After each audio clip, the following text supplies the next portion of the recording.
Ser podcast.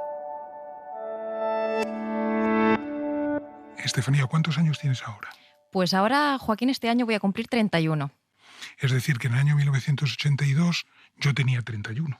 Efectivamente, así que tenemos la misma edad en cada época. En cada época. ¿Y qué sensaciones? Tú prácticamente no puedes tener recuerdos y desde luego menos memoria. ¿Qué sensaciones tienes de ese? Ofreciéndoles minuto a minuto toda la información sobre la marcha de los resultados de las elecciones generales 1982. Oye, chico, perdona que me haya retrasado. No te preocupes, hombre. Siéntate. ¿Qué quieres tomar? Sí, un White Label, por favor. Pero, Roberto, no vas a aprender nunca. Es White Label. ¿No lo ves? En la etiqueta está bien claro. White Label. White Label. Ahora sí, hombre. Póngame a mí otro, por favor. Dewar's White Label. Fine Scotch Whisky. Esto a mí no se me olvida. Declaro abierto el 12º Campeonato del Mundo de Fútbol 1982. A partir de este momento y hasta las 9 de la mañana de mañana, día 29, la cadena SER, de forma ininterrumpida, pretende mantenerles informados del desarrollo de esta jornada electoral, del escrutinio de los votos, del resultado, de lo que será nuestro país a partir de estas elecciones generales. Al dúo dinámico. Al dúo dinámico sí, hace mucho. Sí, pero... Los adolescentes nos miran, los adolescentes de ahora nos miran como los de entonces miraban al dúo dinámico. Ahora somos el dúo aerodinámico. Yo llego a firmar autógrafos en pechos, muslos, etcétera, Monte de Venus y tal. ¿Por qué habéis prescindido de aquella banda de superestrellas que os acompañaba antes para haceros acompañar por esta banda sonora que lleváis ahora? ¿Es porque no os dejaban bastante sitio en el escenario? La verdad es que yo cada vez necesito más sitio en el escenario. Mi naturaleza tiende a expandirse. No puedo controlarla. La victoria del Partido Socialista Obrero Español, que ha obtenido entre 194 y 202 escaños. En todo caso, según anticipábamos a las 11 de la noche, mayoría absoluta. ¿Cuál es la mayor estupidez que se ha dicho sobre vosotros? Que somos chicos. ¿Qué hace alguien como tú en un año como este? 1982. Voy a tener un bebé para jugar y con él, para explotarlo bien. Con Joaquín Estefanía y Estefanía Molina.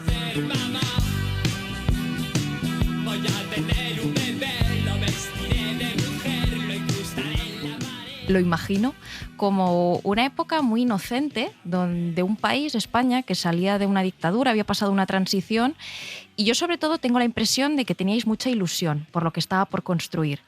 Y no creo que eso sea tan común ahora. Mi generación se basa un poco en esta idea de que el futuro será peor, que el mañana será peor, una desazón, tal vez por el tema de la precariedad, la política, la gresca a la que asistimos cada día. Y mi impresión es esa, que hoy en día la gente no cree que el mañana vaya a ser más bonito que el presente. Y una muestra es que el género que más triunfa en las plataformas digitales es la distopía. La gente quiere consumir distopía, tal vez como reflejo de una época. ¿Tú crees que en aquella época teníais esa ilusión? Bueno, por supuesto, esa ilusión sin duda, ¿no? En aquellos años todavía había mucha represión, todavía existía ETA, todavía teníamos mucho miedo, muchísimo miedo a que se produjese un golpe de Estado. Dentro de su ámbito es imprescindible para lograr el objetivo de sacar a España adelante. Ese señor importante que tiene que decidir es un cargo relevante, no se puede prescindir. Esa imagen convincente que sale en televisión, madera de presidente, hombre serio. Asimismo, es necesario el esfuerzo de todos los funcionarios civiles, militares y fuerzas de orden público, cuya labor al servicio del pueblo. Realmente el éxito de Felipe González y el éxito de los socialistas en el año 1982 es convencernos de que si ellos ganaban, se nos iban a acabar esos miedos. Y ese es un poco el éxito de lo que ocurrió en ese tiempo, ¿no? Mucha gente, muchísima gente que no era socialista, no votaba a Felipe González, era de Felipe González. Y su proyecto era el proyecto socialista, aunque no fuese socialista, porque un año antes habíamos visto las imágenes terribles del Congreso que nos remitían a un siglo XX espantoso en ese sentido, ¿no? Sí. En estos momentos hay un disparo. Se ha oído un golpe muy fuerte en la cámara. No sabemos lo que es porque se ven la policía, la Guardia Civil entra en estos momentos en el Congreso de los Diputados. Hay un teniente coronel que con una pistola sube hacia la tribuna. En estos momentos apunta. Es un guardia civil, está apuntando con la pistola, entran más policías, está apuntando al presidente del Congreso de los Diputados con la pistola y vemos cómo, cuidado, la policía. No podemos emitir más porque nos están apuntando con la policía. Llevan metralletas. Claro, el miedo era sustancial. Es decir, insisto, hacía muy poco tiempo que el teniente coronel Tejero había entrado en el Parlamento, ¿no? Y todos conocíamos otros intentos de golpes de Estado que habían estado en marcha, ¿no? ETA seguía matando. A estas alturas de la noche, de acuerdo con los datos que se han dado a conocer, está claro que el Partido Socialista Obrero Español ha obtenido el respaldo mayoritario del pueblo español. Buenas noches, bienvenidos, hijos del rock and roll. Os saludan los aliados de la noche. Felipe González gana las elecciones el 28 de octubre y creo que es no mucho más de un mes después tiene que acudir al cuartel general del Ejército al entierro, al funeral de un general, Víctor Lago, asesinado por ETA, y allí fueron él y el ministro de Defensa, Narcís Serra, y es insultado por los familiares de aquel general. Por otra parte, cuando los socialistas en el intermedio, en el terreno de que han ganado y toman posesión, en ese periodo, las reservas de divisas de nuestro país disminuyen mucho, porque hay mucha gente que empieza a sacar el dinero fuera de España. Es decir, que, claro, era un experimento completamente inusual. Los socialistas solos no habían gobernado en España nunca en la historia. Nunca en la transición, ni en la Segunda República, porque allí gobernaron en coalición con otros partidos, ni en todo el siglo XX, desde que nació el Partido Socialista. En el año 82, Felipe González gana las elecciones en un momento en que la revolución conservadora ha estallado con toda su fuerza. Hace 3 años que ha llegado al gobierno británico Margaret Thatcher, que era una ideóloga, es decir, y hace 2 años que ha llegado a Estados Unidos Ronald Reagan.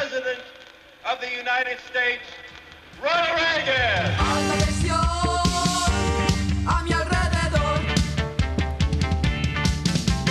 noto la amenaza del vacío y un gas. Siento que la gente me rehuye más y más y más y más. Los dos hacen piña para conseguir que los valores conservadores de la revolución conservadora, lo que muchos años después se llamarían los neocons, es decir, sean dominantes. Y además con una peculiaridad que no había tenido el mundo hasta ese momento, no solamente en el mundo de la economía, sino también en el mundo de los valores y en el mundo de la política. Entonces, los socialistas tienen que gobernar, es decir, teniendo en cuenta ese ambiente en el que estaban, también con otro asterisco que es muy importante para entender la situación. Un año y medio antes de que ganen los socialistas en España, han ganado en Francia. François Mitterrand llega a la presidencia francesa y pone de primer ministro a otro socialista. Aplican inmediatamente, según han llegado, un programa socialdemócrata clásico, por llamarlo. Subida del salario mínimo, impuesto a las grandes fortunas, jornada laboral semanal de 39 horas, todavía estábamos hablando de eso, poder a los sindicatos, nacionalización de bancos y empresas industriales, etcétera, etcétera. Y es tal el batacazo que se dan. Primero, porque el paro sube exponencialmente. Y segundo, porque los mercados se resisten como gato panza arriba a ese programa, que más o menos entienden que no es posible lo que ahora se denominaría keynesianismo en un solo país, ¿no? Y que tienen que adecuarse un poco al medio ambiente político de la época que es ese, ¿no? Esa no es la única razón para que cambien el programa, lo metan en el cajón y empiecen a aplicar otro, ¿no? La otra razón fundamental, como antes decíamos, es que en España no se había hecho la revolución industrial, ni la primera ni la segunda. Y lo que les puedo decir a esos aspirantes a trabajar, que no piden una cosa, no piden la luna, piden trabajo, piden supervivencia, les puedo decir que nuestro esfuerzo no estará nunca frenado en esta tarea de crear 800.000 puestos de trabajo en 4 años. ¿Por qué no ahorra hasta 75.000 pesetas en su próxima declaración sobre la renta? Es muy sencillo con la nueva cuenta fiscal de ahorro del Banco Atlántico. No has encontrado lo que buscas todavía. Lo que te ofrecen no puede llenar tus días. Cansado de sentir que el tiempo pasa y que va a ser de ti. Yo a veces me pregunto, pues, cómo era ser clase media en aquel momento, ¿no? Porque al final, ¿qué es lo que lleva a que la población española vote masivamente a una fuerza de izquierdas? No sé cómo era el caldo de cultivo. ¿Había alguna especie de indignación, como se ha vivido en los últimos tiempos en este país, pues con los ricos, la casta? ¿Cómo se sentía qué era ser clase media? ¿Cómo se sentía la gente en relación con todo eso? Bueno, fundamentalmente es el momento en que se crea la clase media en España. Es decir, ese momento es el momento en donde a través de esos instrumentos de los que hemos estado hablando, es decir, se crea una clase media creciente en España. Y entonces ocurre que esa clase media, es decir, es, por decirlo de alguna manera, una clase que no tiene capital para dejar de trabajar y que tiene que trabajar todos los días, es decir, pero trabajando todos los días progresa. Sí. Y entonces ocurre lo que no ocurre ahora. Es decir, que al progresar tiene posibilidades de tener un trabajo, tiene posibilidades de tener una vivienda, etcétera, etcétera, y todas las cosas. Que es lo que la diferencia del momento actual, ¿no? Empiezan a pagarse impuestos de una manera, aunque eso viene de UCD, ¿eh? Eso no lo he puesto entre los valores del Partido Socialista. El Partido Socialista lo completa, ¿no? Es decir, pero se empiezan a pagar impuestos. Antes nadie pagaba impuestos. ¿Y la gente lo entendía, lo de pagar impuestos? Porque ahora parece, bueno, que hemos descubierto un nuevo debate, pero tú, en ese momento, ¿qué pensaba la gente de los impuestos? Hubo que hacerlo porque era, si tú querías educación, pensiones y sanidad, con algo lo tenías que pagar. Y ahí había noción de... Ten en cuenta que en aquel momento no existía el Banco Central Europeo ni existía Europa. Es decir, tú lo tenías que sacar todo de aquí. Es decir, no había otro sitio donde sacarlo.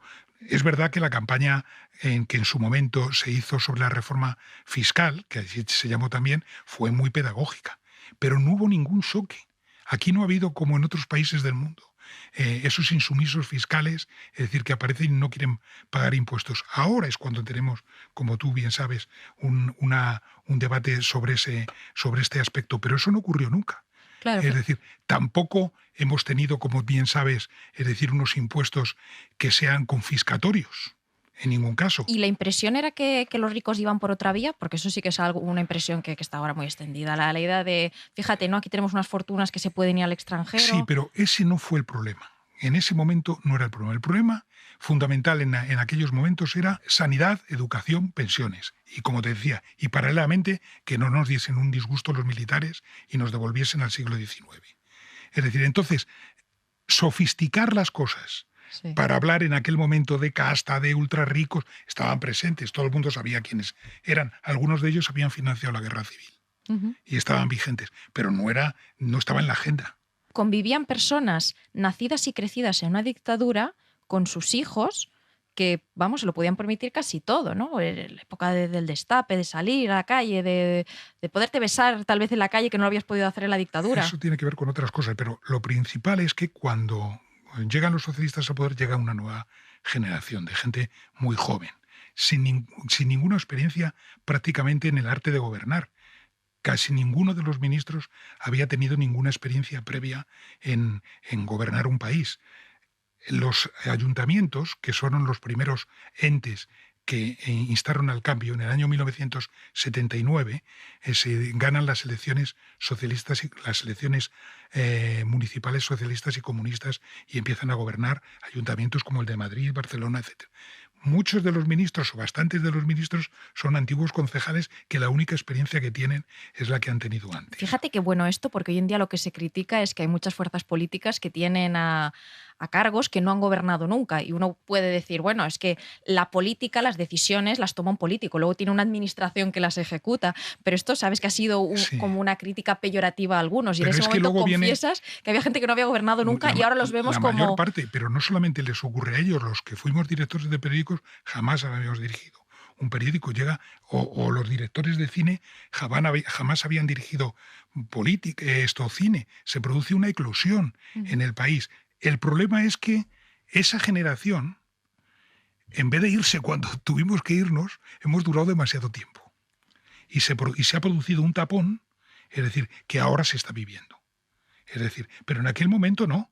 En aquel momento hay una diferencia sustancial en los políticos de Alianza Popular y los políticos de Unión de Centro Democrático con los políticos del Partido Socialista, que llegaban todos de nuevas. Todos eran chavales que tenían 31, 32, 33, 34, 35 años y que se ponen a gobernar un país, ¿no? Se ponen a gobernar la entrada de España en la Unión Europea o en la OTAN, ¿no? Es decir, una cosa verdaderamente importante, ¿no? Que hoy alguien plantee seriamente la desaparición de la Alianza Atlántica sin ningún esquema alternativo de seguridad y de paz para Europa, la verdad es que me parece intentar olvidar la historia del siglo XX.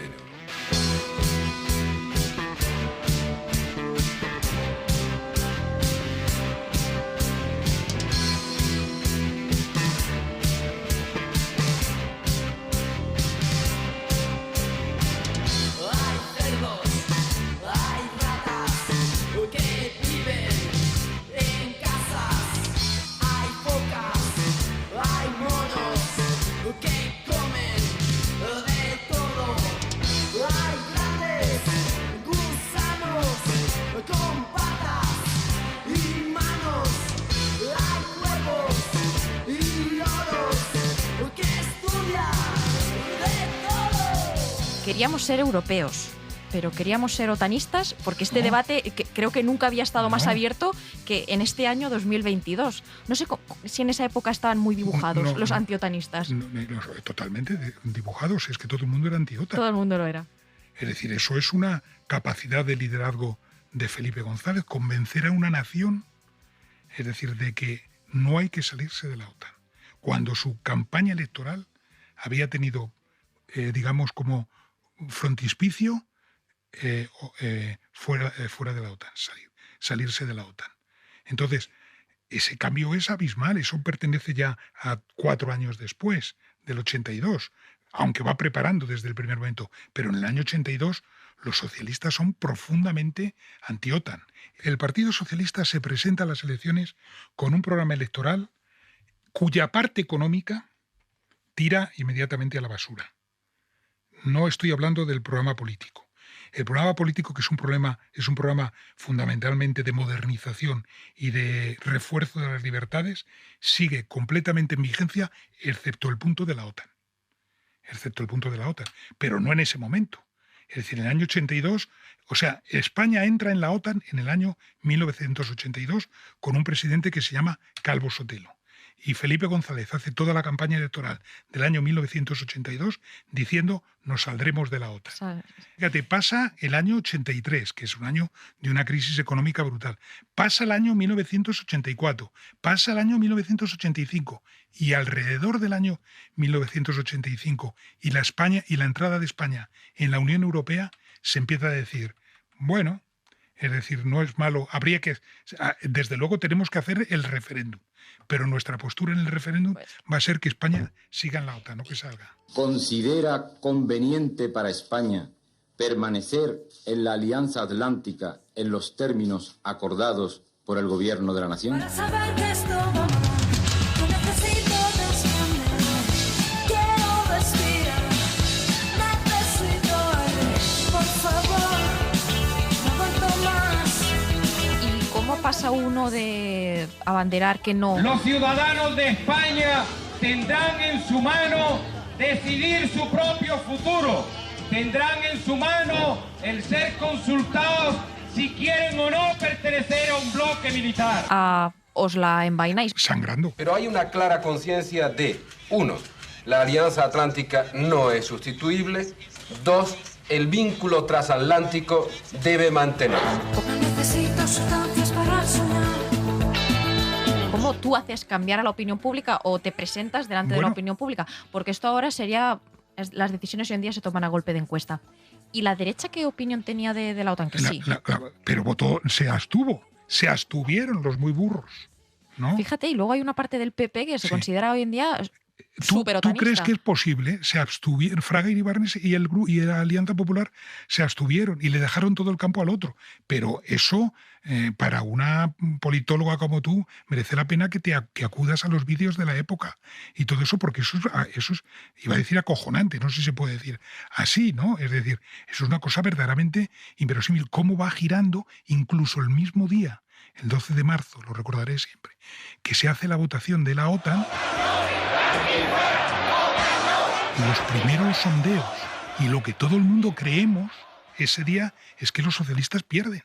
Pero a media tarde todavía estábamos seguros, porque era inverosímil que ganasen. Si todos habíamos participado en manifestaciones gigantescas, habíamos firmado manifiestos, todo eso, ¿no? Sí. Y ganaron. La ilusión que podía tener en ese momento la gente por haber votado una fuerza de izquierdas, algo tan inédito en España, no sé si quedó como aguada por el hecho de que mete el programa económico en el cajón, todas esas políticas ambiciosas, como eso se vive en un contexto además de que la inflación era alta. Igual no era tan alta como en tiempos precedentes, pero era muy alta. O igual la gente, pues obviamente había unas clases bajas que tenían expectativa de gran mejora. Como verás, no se extingue porque en las siguientes elecciones vuelve a ganar. Por mayoría absoluta, también, de nuevo, ¿no? Y además eso le había ocurrido también a Margaret Thatcher. British sovereign territory has been invaded by a foreign power. After several days of rising tension in our relations with Argentina, that country's armed forces attacked the Falkland Islands yesterday.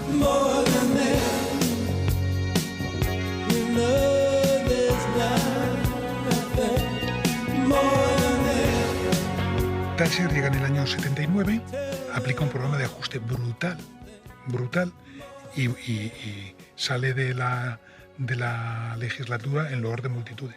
Bien es cierto que porque se había apuntado a la bandera del nacionalismo británico por la guerra de las Malvinas, ¿no? No solamente eso, que decías, el paro en aquel momento hay que recordar que era el 17%, la inflación, el 15 y pico, el déficit muy alto y la hemorragia de divisas brutal. Los primeros años de socialismo, el año 83, 84, son años terribles porque crece mucho el paro. Ya sabes que hay muchos economistas ortodoxos que dicen que para que las cosas mejoren tienen que empeorar antes, ¿no? Sí. Y en este caso se cumplió así. Empeoró mucho, el paro llegó quizá al 20 y tantos por ciento, no, quizá no, seguro, al 20 y tantos por ciento y sin embargo vuelve a ganar las elecciones. No solamente mete en un cajón, ¿no?, en el programa económico, sino que los economistas que lo han elaborado, sus compañeros economistas que lo han elaborado, ninguno de ellos es ministro. Hace ministros a dos ministros socialliberales que son Miguel Boyer y Carlos Solchaga, que son los que dirigen la economía casi hasta el final, ¿no? Yo creo que él lo hace porque la población probablemente no es consciente de lo que ha sucedido en Francia, pero él es tremendamente consciente. En aquel contexto, por ejemplo, ¿cómo era vivir con inflación? ¿Era como ahora, con este sufrimiento que tienen las familias? ¿Cómo se convivía con la inflación en aquella época? La inflación siempre es mala. O sea, que es un impuesto para los pobres no es un tópico, sino que es la realidad. La verdad es que en aquel momento era distinto porque los convenios y la negociación colectiva se firmaba a continuación prácticamente con el mismo tope que tenía la inflación y en algunos casos un poco más. Es decir, que iba recuperando. Luego eso también lo ajustan para que no sea así, ¿no? Es decir, pero yo no recuerdo en aquellos momentos la inflación como el primer problema. El primer problema era el paro. Mientras que hoy el paro es un problema para los que están en paro. ¿Y el paro ahí por qué venía? Porque digamos que no había suficientes empresas, suficiente tejido industrial. Porque están haciendo esta reconversión, están haciendo esta modernización del país. Recuerdo que González y sus ministros decían, España no estuvo nunca en la primera ni en la segunda revolución industrial, tenemos que estar en la tercera, tenemos que llegar a la tecnología, tenemos que hacer todo esto. La industria, una frase terrible que decían, la mejor política industrial es la que no existe, es decir, y eso dio lugar a toda la reconversión industrial y todo aquello que tuvo lugar, es decir, pero el paro crece exponencialmente, ¿no? Y ahí también teníais esta frase que se cree que todavía dice alguna gente, con Franco se vivía mejor, la gente tenía empleo, más seguridad en las calles. O sea, estos tópicos estaban en ese momento, como ahora parece que hay gente que los cree. Pero son muy minoritarias. Acuérdate que es que ahora tenemos un gobierno y una oposición que entre los dos juntos no llegan a, tú sabrás a cuánto, al 40% de los votos entre los dos, ¿no? Mientras que en aquel momento uno solo tenía, 1 de cada 2 votaba a Felipe. Es una brutalidad. Claro. Y cuando a uno le explican vamos a hacer un proceso hacia un estado del bienestar, uno que piensa, uno sabe lo que es un estado del bienestar. O sea, que ¿cuál es la relación con...? Sí, porque son muy pedagógicos. Ningún ciudadano debe sentirse ajeno a la hermosa labor de modernización, de progreso y de solidaridad que hemos de realizar entre todos. Aquí me colé y en tu fiesta me canté, Coca-Cola para todos y algo de comer. Mucha niña mahona, pero ninguna sola, luces de colores, los pasaré bien. Había mucha pedagogía social. Había mucha pedagogía. ¿Y dónde la hacían? ¿Las entrevistas, los medios? Sí, en los medios, en todas partes. No como ahora, que básicamente es leer el argumentario. Allí la gente explicaba bien su programa político. Y había, he hablado de 2 ministros, pero también había ministros socialdemócratas. Allí se dividieron, es decir... Pero esas almas siempre conviven. Se dijo que había los socialliberales y el sindicato del gasto. El sindicato del gasto eran los ministros socialdemócratas que no querían hacer recortes, sino más inversión en aspectos como la educación y la sanidad, etcétera, etcétera. Y se produjo desde el primer momento un combate ideológico entre ellos. ¿Y la relación con los sindicatos cómo era? Porque ahora parece que los sindicatos son pues algo anejo a la política, pero vamos, influye poco. Hasta este gobierno, digamos que todos estos años como de austeridad o de precariedad o de ruptura de esos lazos. En el año 82 los sindicatos todavía eran la correa de transmisión de los partidos políticos. Es decir, que Comisiones Obreras se vinculaba mucho más con el PC y UGT se vinculaba con el Partido Socialista. Hasta tal punto de que en las elecciones sindicales del año 82 las gana UGT, cosa que no ha vuelto a ocurrir nunca, ¿no? Que ahora ya desde hace mucho tiempo el primer sindicato es Comisiones Obreras, ¿no? Pero en aquel momento, arrastrados como todo por el poder del socialismo, UGT gana las primeras elecciones sindicales. En un principio las relaciones fueron muy buenas, hasta tal punto de que los ministros de Trabajo, los primeros ministros de Trabajo del Partido Socialista son ex militantes de UGT que dejan de serlo para ser ministros de Trabajo.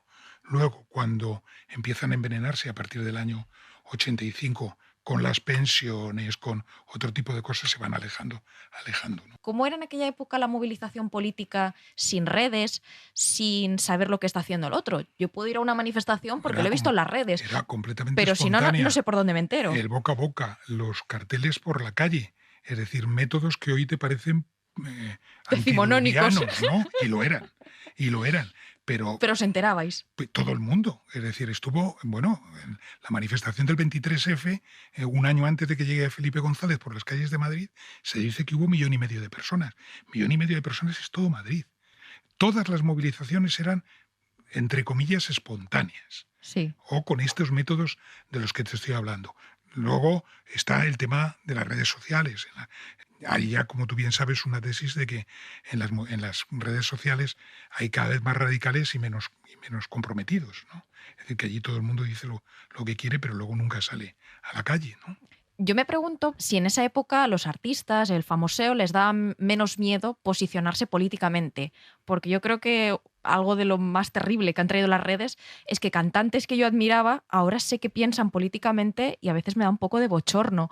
O incluso si puedes ver su Instagram, lo que hace con su vida privada, a veces te genera un shock brutal. Y obviamente cuando hacen posicionamientos políticos que a mucha gente le trae consecuencias. Con todo esto de la cultura de la cancelación, pues este famoso o este artista o este actor, este músico se ha posicionado así, claro, la gente dice ya cancelado, no quiero saber nada de esta persona.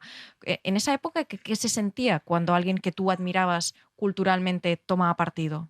Se soportaba mucho mejor que ahora. La campaña sobre la OTAN fue dirigida fundamentalmente por literatos y cantantes, no por gente de otros estratos, que se manifestaban públicamente, es decir, que eran los que protagonizaban los mítines con el OTAN no, es decir, o sea que la cosa era, digamos, era un país, por decirlo de alguna manera, mucho más desestructurado. Sí. Y en la desestructuración ya ves que las rendijas, los intersticios, dan para que haya más libertad, ¿no? De todas formas, tampoco creamos que aquello era el mundo de Peter Pan, ¿no? Sí. Es decir, por ejemplo, había un programa sensacional que tú habrás oído hablar de él en la televisión, La Clave, sí, de por debate, supuesto. que todo el mundo habla, a ver si vuelve La Clave, no sé qué, que fue liquidado por los socialistas de la televisión porque no les gustaba. Olvido Gara, Alaska, tengo yo aquí, que por cierto ha estado hace poco tiempo en otro programa de televisión. Coincidió, la verdad es que ya estaba apalabrada con nosotros en aquel momento, hemos tenido la misma idea, los dos programas al mismo tiempo, por lo visto. Más o menos. ¿Y a Alaska qué le parece todo esto de la política cultural de un partido, de un ministerio, etcétera, etcétera? Y en general los buenos modales o los modales. Bueno, sobre la política cultural de un partido, parece que es fundamental, sobre todo para dar un poco la representación del ideal que pretende el partido. Entonces siempre se habla de la juventud, los malos modales en la juventud, y es un poco un cliché, un tópico, porque eso es como la ruptura generacional. Todas las generaciones van a decir que tienen una ruptura con la anterior, todas las generaciones van a decir que la juventud que les está inmediatamente después ha perdido un poco los buenos modales que ellos tenían y que en sus tiempos eso no pasaba. Esto yo creo que viene ocurriendo de siempre. De siempre. De siempre. Pero eso es buscado además, por ejemplo, la gente, los chicos que van a ver Alaska o que van a oír Alaska y a verla también, porque es un espectáculo ver ya la apariencia, ¿no? Eso de los buenos modales, para empezar, un título como el de hoy probablemente no les interesa nada. Sí, seguramente. Como el de La Clave. Seguramente, en eso estoy de acuerdo.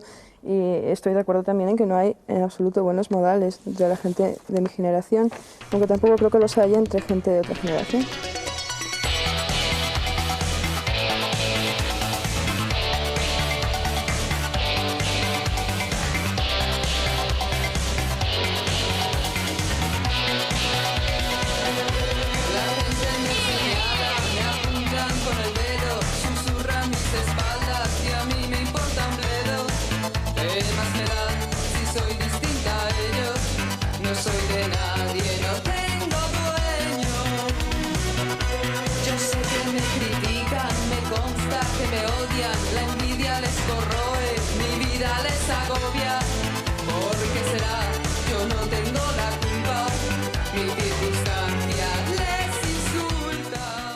Había un programa de música y entretenimiento que dirigía una periodista maravillosa que se llamaba Paloma Chamorro, que se llamaba La Edad de Oro, en donde salieron unas señoras, un grupo que se llamaba Las Vulpes, que en una canción su primera estrofa decía yo quiero ser una zorra.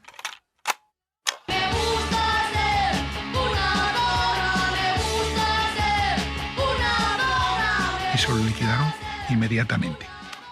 Así que, es decir, yo creo que en estos momentos estamos viviendo un problema brutal de corrección política. Fíjate, pese a lo que dices, mi impresión es que en aquella época decíais bastante lo que os daba la gana. Había yo lo veo con una sensación de libertad.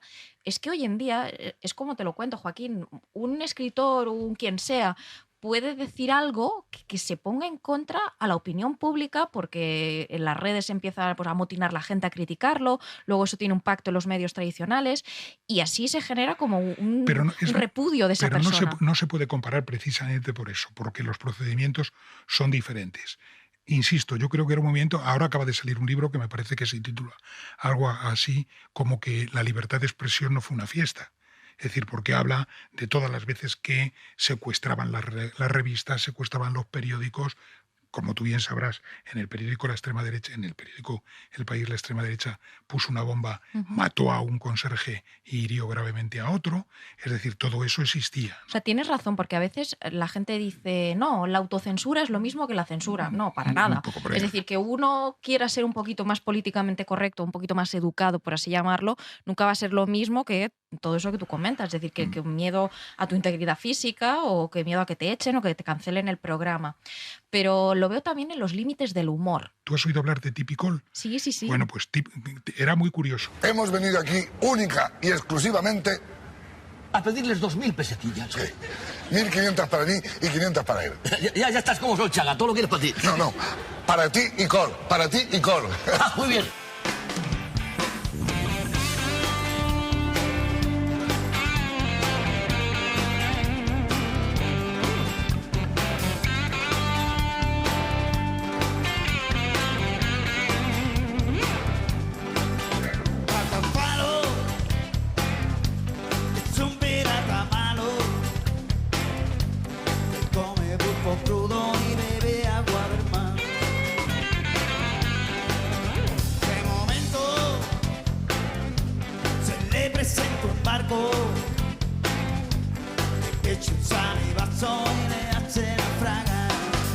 Tip y Coll era una pareja en donde Tip era de Alianza Popular y Coll era del Partido Socialista. Y trabajaron juntos hasta que lo dejaron en los años 90 y tal, ¿no? Y participó Coll en esa.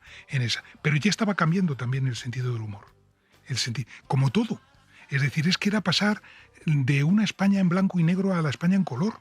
Pero eso no tiene que ver no tiene que ver principalmente con la ideología socialista, tenía que ver con una generación nueva de gente que llegaba a la política, a la cultura, a los medios, a todas partes, ¿no? Y eso es lo que hace que cambian también, entonces, evidentemente también por cierto, dejan de ser normalmente, no en todos los casos, personajes individuales, humoristas individuales los que salen y empiezan a aparecer los Martes y 13 y un montón de chavales que empiezan a hacer este tipo de cosas. Encarna de noche para todos los amigos del mundo. Dígame, ¿encarna? Sí, encarna de noche. ¿Oiga? Sí, oigo perfectamente, gracias a que tengo ¿Me oiga, por favor? Sí, la oigo perfectamente. Vamos a ver, amigos. ¿Encarna? Encarna de noche para todos los amigos de España, dígame. ¿Sí? Pero date prisa, mira qué pelos traes. Pero hombre, si es que no me puedo ni quitar el pijama. Pues yo vengo de la ducha, no te digo más. Pero si es que este no puede ser nuestro programa, pero si no tenemos hora todavía. ¿Y esta sintonía entonces qué es? Hombre, si es la que hemos elegido, porque es que vamos a tener que empezar. Vamos a tener que empezar. ¿Y ahora qué hago yo sin maquillarme? Oye, venga, vamos a presentarlo, vamos a presentarlo, estamos en antena. Sí, hay que decir. Hola, ¿qué hay? Buenas tardes, estamos en antena ya, estamos con todos vosotros. Está bien presentado, ¿te parece, no? Sí. Ah, queda bien, ¿no? Bueno, prueba tú a ver si presentas mejor. Hola, buenas tardes, estamos en antena ya, vamos a presentar un programa que no sabemos de qué va todavía. Hombre, no sabemos de qué va, pero sabemos cómo se llama. Este programa se llama La Pera, es un buen nombre porque nosotros pretendemos ser... Oye, ¿qué pretendemos ser? Pretendemos ser La Pera. Claro, nosotros somos La Pera. Y La Pera somos Guillermo Fesser y Juan Luis Cano, que vamos a hacer un programa. ¿Te parece bien a ti? El mundo de la cultura apoyó mucho al Partido Socialista. Lo que no había, y yo creo que no ha habido prácticamente luego tampoco, es apoyo a la derecha. Ahora sí hay alguno, en una campaña electoral hace 2 o 3 campañas apareció Julio Iglesias, que apoyaba al Partido Popular, etcétera, etcétera, pero muy poco, mientras que el mundo de la cultura en general apoyó mucho a Felipe González. Empezando por el acontecimiento cultural más importante de ese año, es que le dan el Premio Nobel de Literatura a Gabriel García Márquez, que es muy amigo de Felipe González y al que apoyaría luego muchas veces. En una de las campañas posteriores, el mitin final de campaña, la foto de los periódicos del día anterior era García Márquez en el mitin de Felipe González. Y eso es también un periodo relativamente excepcional. Conforme ha ido pasando el tiempo y los socialistas se desgastaron, ese apoyo del mundo de la cultura se ha distanciado mucho. Ya no hay. Fíjate, el otro día, viendo un programa de televisión, vi a Miguel Ríos. Y Miguel Ríos dijo: yo jamás he ido a un concierto sin que me pagasen, excepto a los del Partido Socialista. Es decir, que tenía una vinculación, bueno, pues supongo que ideológica o de amistad o lo que fuese, ¿no? Entonces, esa fue un apoyo que tuvieron los socialistas al principio y que han mantenido mucho más debilitada hasta el final. Con Rodríguez Zapatero se produjo también un poco, con el mundo de la cultura, ¿no? Y entonces podríamos decir que antes de que llegara el año 82, de la victoria del PSOE, todo el crecimiento cultural, el destape, los años de expansión, de salir la gente a la calle, ambiente mucho más festivo, ¿eso fue parte de la gestación de la victoria del PSOE? Sí, hombre, el arte, la cultura, la música. No digo que sea el huevo y la gallina, ¿no? Es decir, pero sí tenía que ver mucho. Fue un clima de opinión que acompañó. Que acompañó muchísimo. Un mundo, un país que había estado en dictadura tantísimos años y que de la dictadura había pasado a un experimento tan raro como fue en su momento Unión de Centro Democrático, que al ser de centro no se sabe exactamente qué es en cada momento, aunque era demócrata, por supuesto, que lo era, conduce casi irremediablemente a que el mundo de la cultura, que es un mundo generalmente, o que ha sido hasta hace poco tiempo un mundo generalmente progresista o de izquierdas, apoyase mucho al Partido Socialista. También, por ejemplo, apoyaron mucho, aunque muy minoritariamente, al Partido Comunista. ¿Y por qué la derecha o el centro o la UCD y luego AP no cuida todo eso de la cultura? Es decir, ¿por qué no hay una relación con el mundo de la cultura? Eso nos llevaría, eso ten en cuenta que no solamente ocurre en España, sino que ocurre prácticamente en todas partes, ¿no? ¿Y tiene que ver con la dictadura? ¿Tiene que ver con el franquismo? No. Tiene que ver con que el mundo de la cultura en general suele ser un mundo más progresista que otros espacios, ¿no? Eso ocurre cuando ves, por ejemplo, a quien invita Bill Clinton o Joe Biden a las fiestas de toma de posesión y tal, pues allí está Bruce Springsteen, está el mundo de la cultura. Eso no ha ocurrido con Donald Trump, ni ocurrió con Thatcher, ni con Reagan, ni con esta gente. Eso responde a otros. Tendríamos que profundizar mucho eso, pero en España sí que tenía mucho que ver con eso. En todo ese contexto de transgresión, de destape, la música, salir a la calle, movilizarse, hay un elemento que no podemos obviar, es la cuestión de la droga. ¿Cómo es ser joven en esa España? Y yo me imagino que había mucha gente que lo vivía con total inconsciencia, que iba a saber uno lo que era la droga. Completamente. Las campañas importantes respecto a la maldad de las drogas se hicieron después. Durante mucho tiempo, o durante algún tiempo, hombre, no te digo que hubiera manga ancha, es decir, pero bueno, se consideraba parte, en el caso de las drogas blandas, no en el caso de las drogas más duras, parte de la movida. ¿Excitantes o tranquilizantes? Excitantes, aquí sí, excitantes. Bailando, me paso el día bailando, y los vecinos mientras tanto no paran de molestar. Se había normalizado en el ambiente que era como beber alcohol, como forma de diversión. No sé si tanto como normalizarlo, pero era frecuente. Y hay varios ejemplos de hijos de intelectuales muy conocidos de la izquierda que murieron por sobredosis. ¿Y la droga era una cosa de ricos, de personas muy precarias, de gente muy pobre? Yo no puedo decirlo eso porque no lo conocí, pero yo conocí el mundo un poquito. Este mundo en el contexto, digamos, de la burguesía cultural, o por decirlo de alguna manera, ¿no? De ese mundo de malasaña. ¿Tú crees que ahí tenía un prestigio? Como una especie de... No sé si prestigio. Modernidad. Pues seguramente. El hecho de... Pues seguramente. O sea, por drogas blandas, porque luego vinieron los años de la heroína y aquello sí que fue tremendo para la sociedad española. Eso me refería, ¿no? Que finalmente penetró la heroína y entonces mató a mucha gente, ¿no? A mucha gente, hija de conocidos y tal. Pero bueno, la marihuana, hasta la cocaína, etcétera, pues hubo... Yo no conozco nada de este mundo, ¿no? Pienso que en aquel momento estaba un poco más extendido que ahora, pero quizás que yo ahora no lo veo, ¿no? O sea, yo diría que ahora está muy extendido, pero como muy silenciado, tal vez porque no tiene esos efectos letales en la mayoría de la población como tuvo el boom de la heroína. Hoy digamos que mi impresión como joven es que la droga está muy extendida, pero son drogas que no te matan así a bocajarro, por así decir, ¿no? Claro, obviamente hay gente que muere y obviamente enfermedades y trastornos y a nivel neurológico destrozo tremendo. Pero es eso, tal vez es que fue muy impactante para la sociedad española el SIDA cuando llegó, que alguien muriera de una raya, que alguien muriera pinchándose una jeringuilla. ¿No? O sea, eso era muy evidente. Y eso se trasladó luego al mundo del cine. En el mundo del cine hubo... Cine kinky. ¿Te importaría subirte las mangas? Venga, hombre. Vamos, quiero que tu padre te vea los brazos. Su hijo es heroinómano. No solamente el kinky, también hay otro cine que no es el cine kinky, pero que también hay muchas escenas relacionadas con la droga. Me comentaba una compañera periodista que los actores no eran actores, que eran personas yonkis que habían fichado por la calle. En el caso de algunas películas del llamado cine kinky que dirigía un personaje, un director llamado Eloy de la Iglesia y algún otro. Y eso no parecía como inmoral, es un poco inmoral utilizar a un yonki para que... En aquel momento no se consideraba como una inmoralidad, ¿no? Y además probablemente se pensaba que introduciéndolos en el sistema a través del cine, pues aquello iba a cambiar, ¿no? ¿No había como una especie de indignación social del gobierno tiene que hacer algo frente a esto? O... Es que ya te digo que luego hay un determinado momento que ahora mismo no sé establecer en el tiempo, donde las campañas pedagógicas en contra de la droga se hicieron muy fuertes, ¿no? Cosa que en los primeros años de la transición no fue así.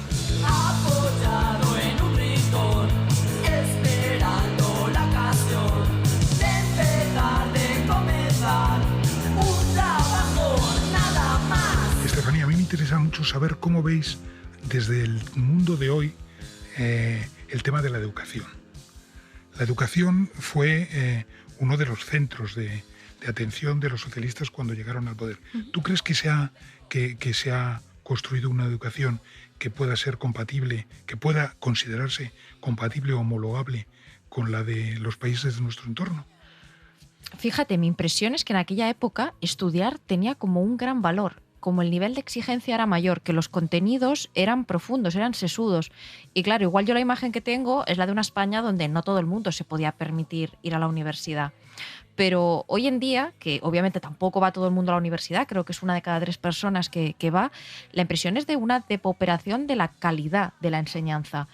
Y mucha gente, pues de tu quinta, lo que me traslada es que sí que tenían la sensación de que, igual no todos son representativos, pero los que han estudiado, que el nivel era alto, que había mucha exigencia, que el profesor no se ajustaba al nivel de la clase, que aquí se daban estos contenidos y tú tenías que esforzarte en sacarlo. Igual pienso más en la universidad, pero claro, obviamente a nivel de alfabetización, por ejemplo, mi abuela no sabía leer ni escribir. Claro, es que ahí hay una alfabetización brutal, entiendo, de las clases medias bajas. Es que eso es muy importante porque cuando en este país se dice como argumento que desde el año 82 o desde la transición hemos tenido no sé cuántas leyes educativas, claro, y que la educación es muy mala y tal, hay que partir del hecho de que lo fundamental en aquel año era universalizarla, que no hubieran analfabetos. Es decir, luego se ganaron otros aspectos, por ejemplo, el que tú mencionas. No recuerdo las cifras, pero la universidad creció por 3 el número de gente que iba a la universidad. Pero el elemento fundamental era que no hubieran analfabetos. Y claro, cuando tú tienes aspectos cuantitativos tan importantes como este, los cualitativos se van ganando con el tiempo, ¿no? Y ir a la universidad era un motor de prestigio, porque fíjate, hoy en día hay gente que si estudia una formación profesional casi se va a ganar mejor la vida que muchos universitarios. O sea, en aquella época era como, por favor que mi hijo vaya a la universidad porque esto es de prestigio, solo iban los ricos, la formación profesional era una opción, o sea, ¿cómo se vinculaba el tema de la clase con el tipo de educación que tú ibas a recibir? La formación profesional era despreciada olímpicamente. Todo el mundo quería que tu hijo, el hijo del obrero, fuese el primero de la familia que fuese a la universidad. Insisto en lo que te decías antes, eso no empieza el 28 de octubre, ya venía de tiempo antes, aunque estos le dan mucha potencia. Pero claro, ser universitario en aquel momento era todavía digamos, tener una medalla que te permitía probablemente adquirir un puesto de trabajo que sin ello no hubieras tenido, cuando en la actualidad eso no funciona así. Quiero que me cuentes cómo es esa noche electoral de la victoria de Felipe González, algo inédito en la democracia española, que llegue un partido con tanta fuerza de izquierdas al poder. Bueno, fue, digamos, un poco el epítome de todo lo demás, de lo que había ocurrido. Solo había una televisión. La española. La española estaba en... A ver si me recuerdo cómo fue todo. Habían puesto un programa de entretenimiento toda la tarde que dirigía José María Íñigo, ¿sí? Que se estaba celebrando en el Florida Park en directo en El Retiro, y de repente un locutor muy conocido, Lalo Azcona... Antes de pasar a Florida Park, vamos a darles unos datos que resumen de una manera bastante gráfica. De repente dijo: señoras y señores, conectamos inmediatamente con el Hotel Palace, es decir, porque ya hay algún resultado de las elecciones. Los datos son los siguientes. El PSOE ha obtenido 8,5 millones de votos, es decir, más de 3 millones más que en las anteriores elecciones. No había resultados oficiales todavía. Entonces apareció Felipe González con Alfonso Guerra, en su número 2, y dijo: con los datos que nosotros tenemos en estos momentos, el Partido Socialista ha ganado las elecciones. Y entonces se organizó la de Dios. Toda la explanada del Palace y del Congreso estaba llena de gente, y toda la Plaza Mayor de Madrid estaba llena de gente. ¿Era previsible esa victoria? Completamente. O sea, ahí los sondeos... Era completamente previsible. ¿Ya acertaban? Por eso que te digo. Primero, porque se habían celebrado unas elecciones andaluzas unos meses antes, y aquello había sido más arrollador. Sacaron más en las andaluzas que en las generales. Pero en aquel momento, volvemos a lo que hemos dicho, entre un partido, una alianza popular, con un líder que era un exministro de Franco, con un partido comunista cuyos líderes eran gente proveniente de la guerra civil y que estaba también destruido, y la potencia que tenía el Partido Socialista en aquel momento, pero insisto, en muchos casos por aspectos generacionales, no porque la gente fuese socialista, había muchos socialistas, pero no todos, ni mucho menos. Aglutinaba la ilusión por el cambio, a fin de cuentas. La gente consideró que ahí cristalizaba su ilusión de un país más desarrollado, de todas las reformas que había que acometer. Y en color, y moderno, y todas estas cosas, ¿no? Quiero decirles también, como le he dicho a mis compañeros muchas veces, y ellos lo saben muy bien, que el Partido Socialista no es el que hace el cambio, no es el dueño del cambio, no tiene el patrimonio del cambio. El patrimonio del cambio lo tenéis vosotros. Entre todos con nosotros podemos hacer el cambio. O sea, tú lo recuerdas como una época de color. Yo lo recuerdo como una época de color porque yo era joven. Y yo tenía 31 años, como tú. Y todo esto nunca creí que lo iba a ver. Había vivido 25 años de mi vida con el franquismo. Pues fíjate, si tuviera que explicarle esta época a él o la Estefanía de dentro de 40 años, se la explicaría en blanco y negro. Y tú me la explicas en color, la tuya. La mía yo se la explicaría en blanco y negro. Claro, porque es que ahora estamos hablando de una involución en muchas cosas, ¿no? Un día más me quedaré sentado en la penumbra de un jardín tan extraño. Cae la tarde y me olvide otra vez. Adiós, Estefanía. Ha sido un gusto compartir estos recuerdos y estos análisis contigo. Muchas gracias a ti, Joaquín. El placer ha sido mío, desde luego. Y la verdad que creo que hemos hecho un buen tándem analizando el año 82 y todo lo que significa. Un abrazo. Al compás de las horas, dibujando una elipse, me quedaré entre el sol y mi corazón, junto al estanque me atrapó la ilusión, escuchando el lenguaje de las plantas, y he aprendido a esperar sin razón. Soy metálico en el jardín botánico.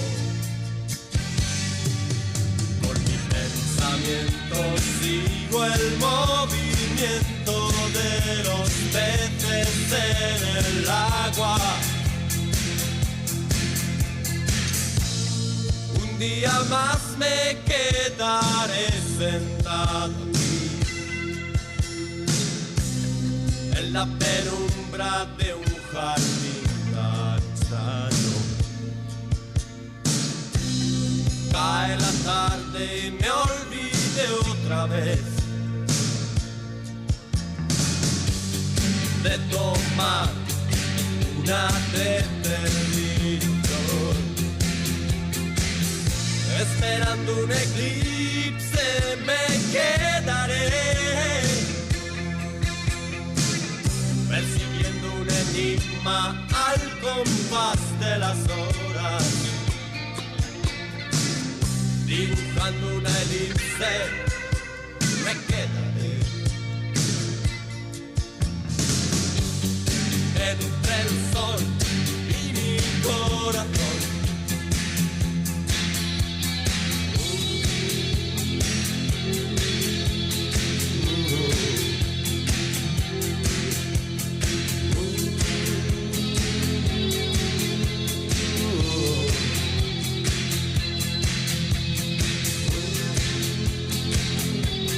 Soy metálico en el jardín botánico, por mi pensamiento sigo el movimiento de los peces en el agua. Soy metálico en el jardín botánico, por mi pensamiento sigo el movimiento de los peces en el agua. Soy metálico en el jardín botánico, por mi pensamiento sigo el movimiento de los peces en el agua.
Cadena SER. La radio.